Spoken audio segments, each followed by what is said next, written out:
Assalamualaikum warahmatullahi wabarakatuh. Salam sejahtera untuk semua. Kita berjumpa lagi, kami dari kelompok 2 akan menerangkan tentang perilaku etis dan tanggung jawab. Di sini saya akan menjelaskan tentang etika lebih dari legalitas. Apa sih yang disebut dengan etika lebih dari legalitas? Yang pertama, legalitas itu sendiri, yaitu hukum yang tertulis untuk melindungi diri kita dari perilaku yang tidak baik, yaitu perilaku yang menimbulkan penipuan, pencurian, dan kekerasan. Dan yang kedua yaitu etika. Etika itu adalah standar perilaku etis. Dan selanjutnya standar etis lebih dari legalitas. Standar etis lebih dari legalitas itu sendiri ialah integritas, rasa hormat kepada kehidupan manusia, pengendalian diri, kejujuran, kebenaran, dan pengorbanan adalah suatu yang benar. Yang ketiga, etika dimulai dari diri kita sendiri. Kenapa sih etika dimulai dari diri kita sendiri? Yang pertama itu, kita tidak dapat mengharapkan masyarakat untuk menjadi lebih bermoral dan etis kecuali kita sendiri sebagai individu berkomitmen untuk menjadi bermoral dan etis. Karena kenapa?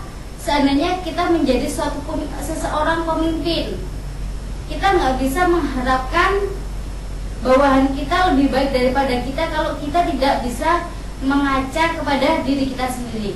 Ya, terima kasih, dan selanjutnya akan dijelaskan oleh rekan saya. Terima kasih atas kesempatan yang telah diberikan kepada saya. Nah, sekarang saya akan berbicara masalah proteksi privasi. Proteksi adalah melindungi, dan privasi itu adalah hak untuk diri kita sendiri dan hak untuk bebas dari orang-orang yang tidak bertanggung jawab. Untuk proteksi privasi itu sendiri memiliki 4 poin. Yang pertama, penyedia layanan kesehatan tertinggi.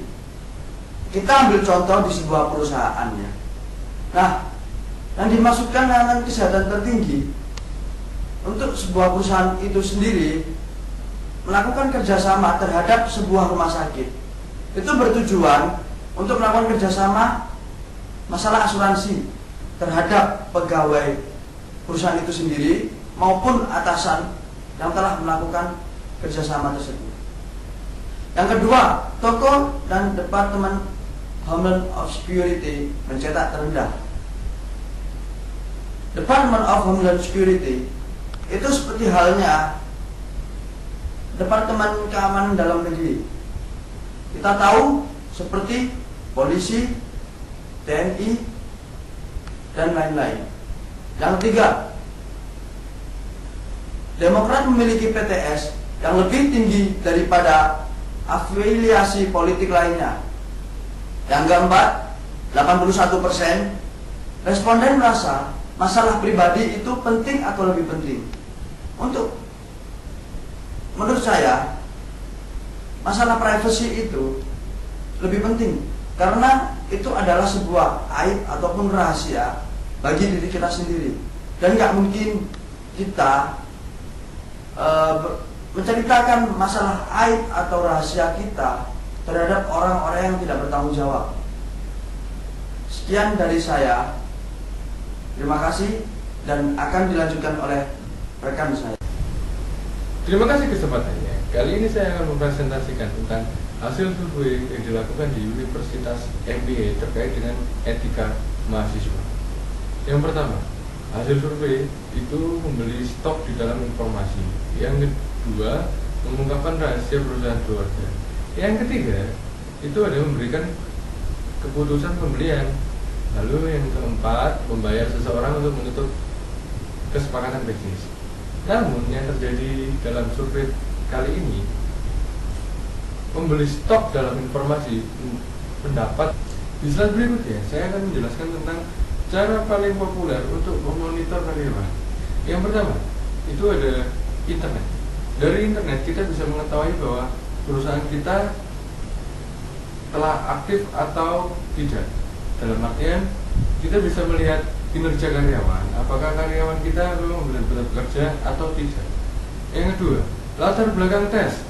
Latar belakang tes ini digunakan untuk para atasan untuk menyeleksi para karyawan yang akan masuk. Yang ketiga, workshop dan pemeriksaan email.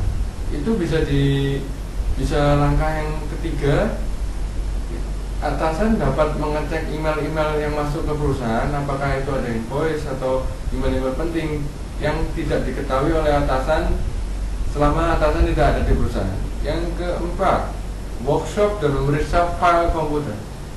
Nah, di sini rentan akan adanya manipulasi data. Makanya dari atasan wajib untuk memeriksa isi file komputer agar tidak disalahgunakan oleh karyawan. Yang kelima atau yang terakhir, rekaman kinerja karyawan. Nah, ini bisa dilakukan ketika di suatu perusahaan memiliki CCTV yang ada di ruang kerja karyawan. Terima kasih. Terima kasih atas kesempatannya.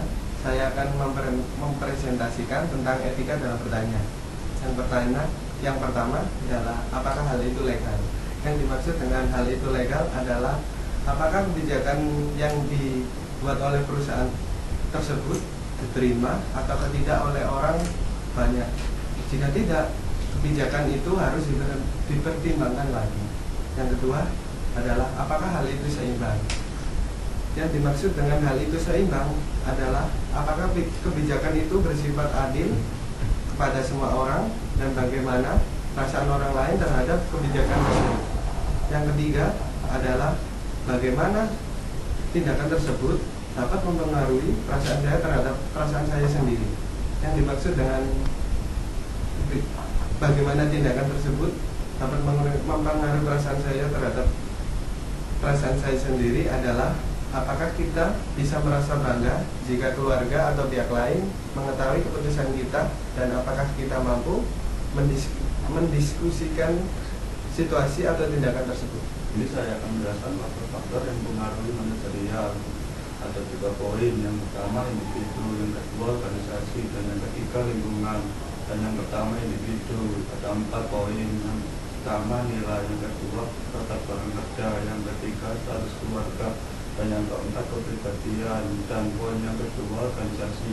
Dan yang pertama regulasi individuasi manajemen, yang kedua sistem imbalan, dan yang ketiga dimensi pekerjaan, dan yang ketiga lingkungan. Yang pertama kompetensi, yang kedua kondisi ekonomi, dan yang ketiga institusi sosial atau budaya.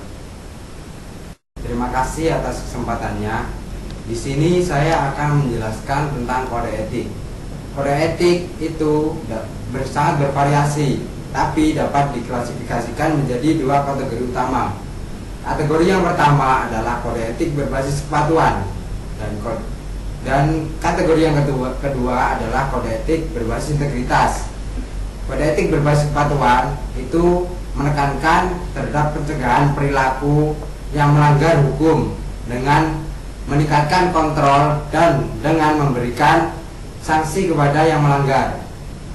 Sedangkan kode etik berbasis integritas itu menekankan terhadap akuntabilitas bersama antar karyawannya. Jadi perbedaan antara kode etik berbasis kepatuhan dan kode etik berbasis integritas itu adalah penekanannya. Sebetulnya kode etik berbasis kepatuhan dan kode etik berbasis integritas itu sama. Jadi perbedaannya ya tadi di penekanannya. Menjelaskan tentang audit sosial. Audit sosial adalah sebuah evaluasi sistematis dari kemajuan organisasi menuju penerapan program yang bertanggung jawab dan responsif secara sosial. Di sini ada dua hal. Dua hal ini yang membutuhkan sebuah audit sosial. Yang pertama adalah perusahaan, dan yang kedua adalah pihak luar yang berfungsi sebagai pengawas. Maksud dari pihak luar yang berfungsi sebagai pengawas adalah seorang investor dan konsumen.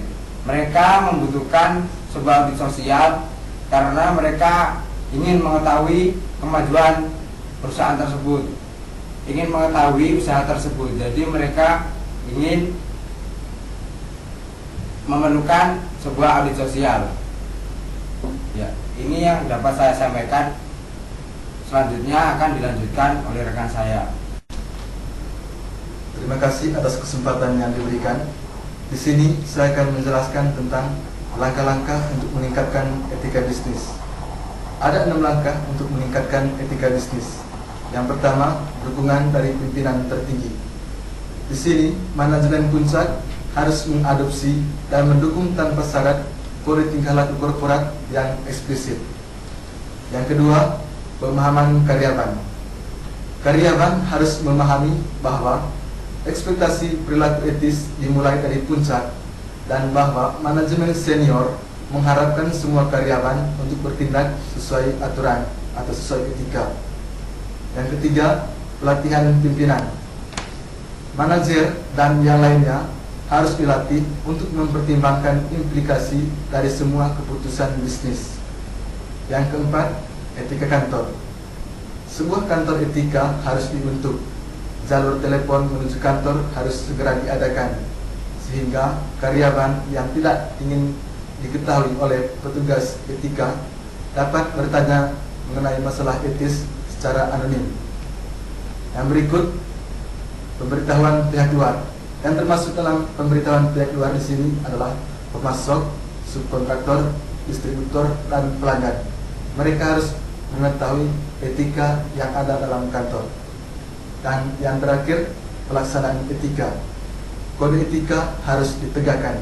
Penting untuk mendukung semua program etika dan dengan tindakan segera supaya para karyawan mengetahui bahwa etika itu penting dalam kantor. Selanjutnya saya serahkan kepada teman saya yang berikutnya. Terima kasih. Terima kasih atas kesempatannya. Di sini saya akan menjelaskan tentang etika dan tanggung jawab sosial internasional. Nah, yang dimaksud etika dan tanggung jawab sosial internasional yang pertama, masalah etis dan isu tanggung jawab sosial yang bukan merupakan hal baru bagi United States. Nah, yang kedua, permintaan untuk perilaku yang bertanggung jawab sosial dari pemasok global. Yang ketiga, inisiatif bersama tentang perusahaan akuntabilitas dan hak bekerja. Dan yang terakhir, Provinsi Inter-Amerika menentang korupsi. Terima kasih atas kesempatannya. Selanjutnya akan dilanjutkan oleh rekan saya. Terima kasih atas kesempatannya. Di sini saya akan menjelaskan perusahaan paling dikagumi di dunia. Perusahaan paling dikagumi di dunia ini ada 10, yaitu perusahaan yang pertama General Electric, yang kedua Toyota, yang ketiga Procter & Gamble, yang keempat FedEx, yang kelima Johnson & Johnson, yang keenam Microsoft, yang ketujuh Dell, yang kedelapan Berkshire Hathaway, yang kesembilan Apple Computer, dan yang ke-10 adalah Walmart. Perusahaan yang pertama adalah General Electric. Perusahaan ini dikagumi karena General Electric berinovasi dengan mengembangkan teknologi yang ada. Bagaimana mereka mengelola sumber daya yang terbatas di dunia ini, menciptakan alat kesehatan yang digunakan dokter, untuk mengobati pasien dan menciptakan alat yang dapat membuat kehidupan kita menjadi lebih baik. Dan yang kedua adalah Toyota. Toyota ini dikagumi karena tiada henti menghasilkan inovasi-inovasi terdepan di zamannya, karena semangat inovasi Kiichiro Toyoda, anak dari sang Kiichi Toyoda, tidak pernah redup. Toyota kemudian berkembang menjadi penghasil kendaraan tangguh dan mobil-mobil yang dihasilkan dari pabrik ini mampu menembus pasar Amerika. Kualitas produk yang dihasilkannya, dari sinilah kita mengenal merek mobil dengan kualitas kelas dunia seperti Toyota Camry, Toyota Fortuner, hingga Lexus. Dan yang ketiga, Procter & Gamble. Perusahaan ini menempati peringkat pertama untuk industri sabun dan kosmetik. P&G dikagumi karena menjadi perusahaan terbesar yang produknya dikonsumsi masyarakat dunia dengan penjualan mencapai 79 US dollar. P&G memiliki sejarah panjang dan selama 5 tahun selalu menempati peringkat pertama dalam survei industri untuk industri ini.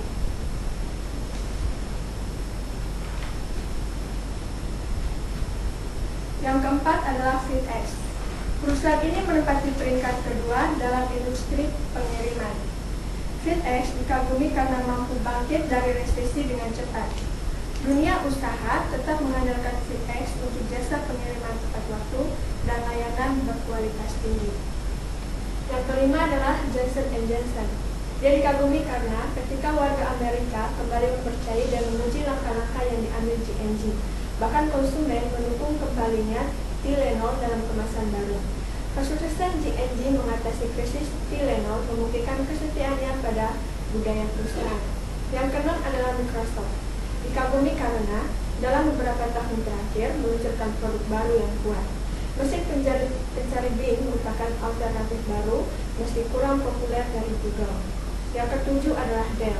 Dikagumi karena Dell terus memasarkan merek-merek khusus untuk kelompok konsumen yang berbeda. Biasanya merek Optilex, Attitude, dan Precision ditujukan untuk kalangan bisnis menengah dan skala besar, di mana iklan perusahaan lebih menekankan pada masa pakai yang panjang. Yang kedelapan adalah Berkshire Hathaway. Perusahaan besutan miliarder Warren Buffett mendapat penilaian bagus dari pelaku ekonomi dan bisnis karena pasalnya setiap investasinya selalu menguntungkan dan selalu berhasil.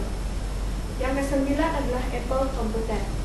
Perusahaan ini menempati peringkat pertama pilihan pengusaha dan nomor 1 di industri komputer dengan skor 8,16. Apple menjadi perusahaan yang paling dikagumi karena kecepatannya merilis produk teknologi. Apple II yang diperkenalkan bulan Maret menandai generasi kedua keberhasilan Apple. Dan yang terakhir adalah Walmart. Walmart dikagumi karena Sam Walton yang tidak lain adalah pendiri Walmart mampu menerapkan ide-ide, membuat sistem manajemen yang baik, dan mengatur sistem toko-toko tersebut sehingga bisa berjalan dengan sendirinya. Inilah yang merupakan dasar sejarah Walmart menjadi retail terbesar di dunia. Selanjutnya akan dilanjutkan oleh rekan saya. Terima kasih kesempatannya. Di sini saya akan menjelaskan 5 perusahaan dengan reputasi terbaik. Yang pertama, perusahaan Johnson & Johnson. Yang kedua, perusahaan Google. Yang ketiga, perusahaan Coca-Cola. Yang keempat, perusahaan UPS atau Universal Service. Dan yang terakhir, perusahaan 3M. Kenapa bisa disebut dengan perusahaan yang memiliki reputasi terbaik? Karena kelima perusahaan ini mampu bersaing di dunia bisnis dan mampu membuat konsumen merasa puas. Kelima perusahaan ini memproduksi atau memberikan pelayanan yang terbaik bagi konsumennya atau pengguna jasa perusahaan tersebut. Adapun jenis-jenis produksi yang pelayanan jasa yang diberikan oleh kelima perusahaan ini, yang pertama, perusahaan Johnson & Johnson ini menciptakan produk seperti alat kesehatan dan kecantikan, produk obat-obatan, dan pembersih kulit Clean and Clear, dan lensa kotak. Dan yang kedua, perusahaan Google. Perusahaan Google ini menciptakan jaringan sosial seperti internet. Perusahaan ini mampu memberikan atau memuaskan pelanggan dengan pelayanan yang terbaik dan bermanfaat bagi konsumennya. Dan yang ketiga, perusahaan Coca-Cola. Perusahaan ini memproduksi barang-barang konsumen seperti minuman berkarbonasi, yaitu Fanta dan Sprite. Produk perusahaan ini telah tersebar luas di berbagai macam negara. Perusahaan ini mampu memberikan pelayanan yang terbaik bagi konsumennya. Dan yang keempat, perusahaan UPS atau Universal Service. Lebih tepatnya, perusahaan ini bergerak di bidang pelayanan jasa seperti pengiriman barang. Jasa perusahaan ini sangat dibutuhkan masyarakat karena jasa perusahaan ini mempermudah masyarakat dalam proses pengiriman maupun dekat atau jauh. Dan yang kelima, perusahaan 3M, sebuah perusahaan global yang memberikan solusi teknologi inovatif untuk kebutuhan sehari-hari. Bisnis 3M melayani pelanggan melalui 6 segmen dan mempunyai tanggung jawab perusahaan dan kebijakan berlanjutan dan praktek secara langsung terkait nilai. Dan terakhir, perusahaan 3M, sebuah perusahaan global yang memberikan solusi teknologi inovatif untuk kebutuhan sehari-hari. Bisnis 3M melayani pelanggan melalui 6 segmen bisnis dan mempunyai tanggung jawab perusahaan dengan kebijakan berkelanjutan dengan praktik secara langsung terkait nilai-nilai fundamental perusahaan. Kenapa kelima perusahaan ini disebut perusahaan terbaik? Karena perusahaan yang memiliki reputasi terbaik